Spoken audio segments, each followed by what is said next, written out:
Sedikit saya lanjut ke Bung Yudi. Bung Yudi, saya bukan membela KPK, tapi kalau seandainya dikatakan bahwa harusnya ketika Serius bisa ditangkap, apalagi ini profilnya bukan profil yang luar biasa, bukan profil yang istimewa, apa iya KPK bisa dipesan? Saya hal yang mungkin harus ada penjelasan gitu ya.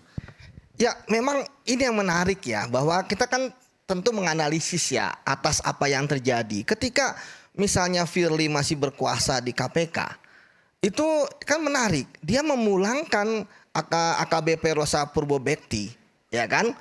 Sadis lah saya bilang kan waktu itu, orang dia masih ingin bekerja di KPK, kemudian berhasil kembali lagi. Namun yang menarik adalah di akhir-akhir ketika dia mau istilahnya tumbang gitu ya, dia kemudian mengangkat Rosa Purbobekti untuk mengejar, menjadi Kasatgas, mengejar Harun Masiku. Ya kan, ini menurut saya teka-teki yang menarik sekali gitu. Dulu ayam Firly gitu ya, tapi kemudian sekarang mengangkat Rosa. Yang saya tahu ketika Rosa pun juga dia terlibat di dalam banyak kasus buronan yang saya tangkap juga, karena saya satu satgas dengan dia ya, satgas dalam pencarian buronan gitu ya.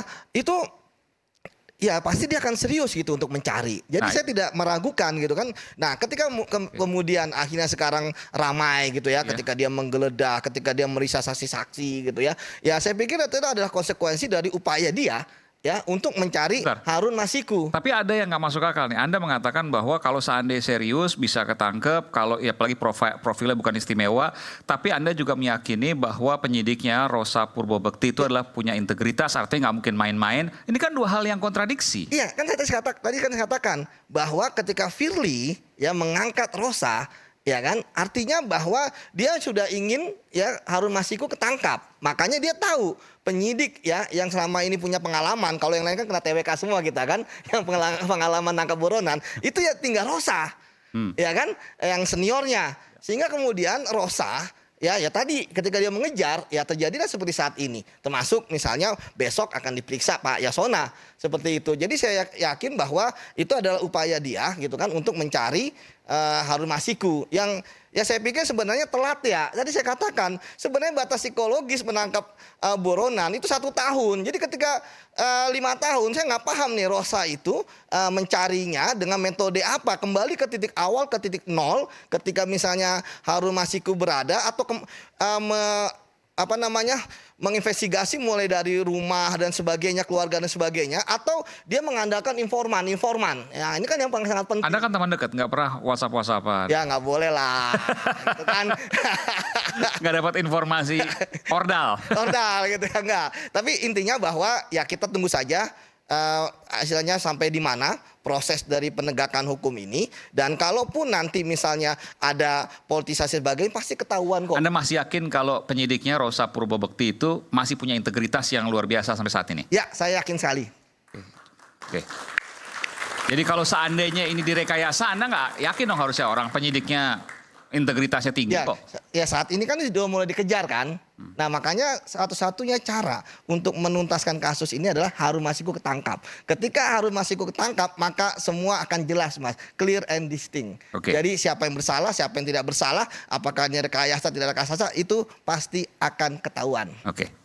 Bung Adian, Anda punya pendapat soal apa yang disampaikan oleh Bung Yudi? Enggak, karena saya tidak tertarik untuk cari tahu tentang konspirasi di dalam KPK. Siapa Firly, siapa Rosa dan sebagainya, itu nggak penting menurut saya. Kalau tembak kita Harun Masiku, menurut saya Harun Masiku itu jumlahnya banyak. Harun Masiku itu ada di banyak tempat. Ada di jalan-jalan, ada di pabrik-pabrik, ada di tempat-tempat yang lain. Maksudnya? Sederhana saja. Kenapa dia harus bayar Wahyu? Harus bayar komisioner KPK komisioner KPU waktu itu. Itu permintaan siapa? Itu permintaan Harun Masiku atau permintaan Wahyu? Kan begitu. Nah, sogok menyogok untuk mendapatkan apa yang diyakini hak oleh seseorang itu sudah terjadi di mana-mana. Maksudnya waktu itu sebenarnya Harun Masiku itu sudah mendapatkan kursi harusnya. Begini dong.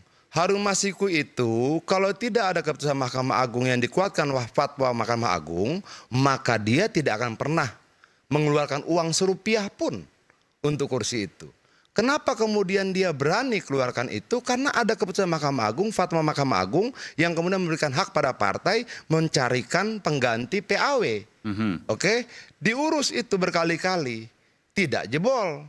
Lalu katanya ada permintaan supaya dia bisa dapat kursi, supaya dia bisa ditetapkan sebagai anggota DPR harus bayar Ke KPU. ke KPU. Oke. Dia bayar.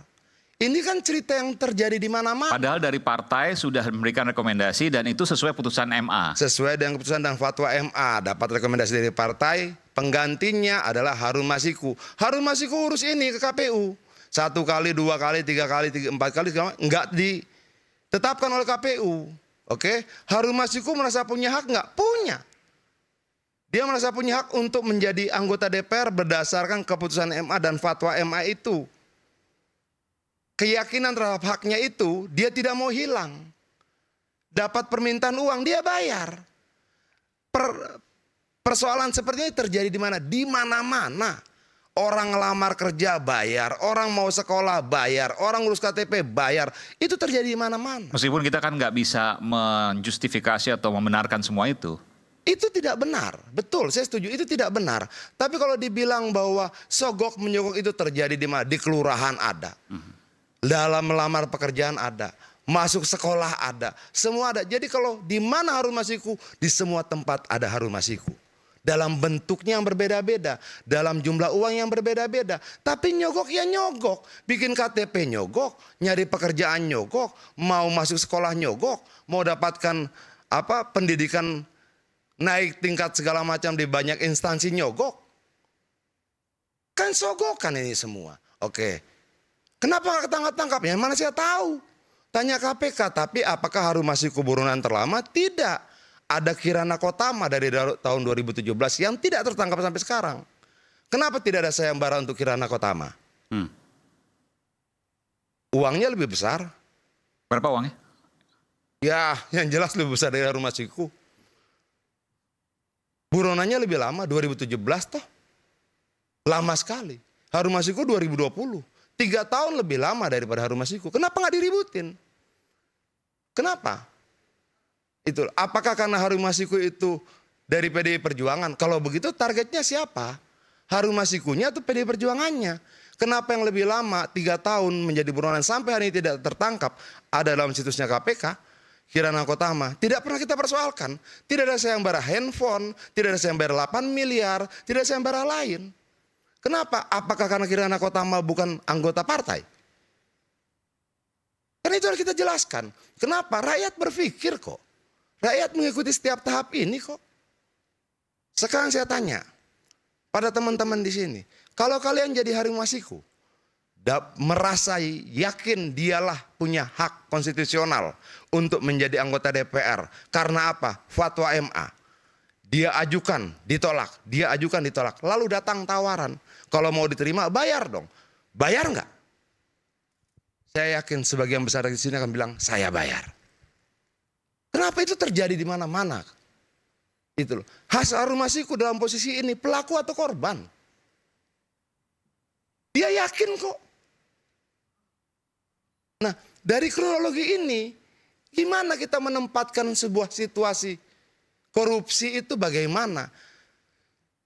Saya tanya sama Pak Aiman, kalau Anda jadi Harun Masiku, merasa punya hak secara konstitusional, kan dikuatkan oleh fatwa Mahkamah Agung, oke, untuk menjadi pengganti PAW. Lalu partai memberikan rekomendasi nama dia. Lalu Anda ajukan, ditolak KPU. Ajukan, ditolak KPU. Apa yang akan Anda lakukan? Gugat KPU. Gugat KPU, satu. Kedua apa?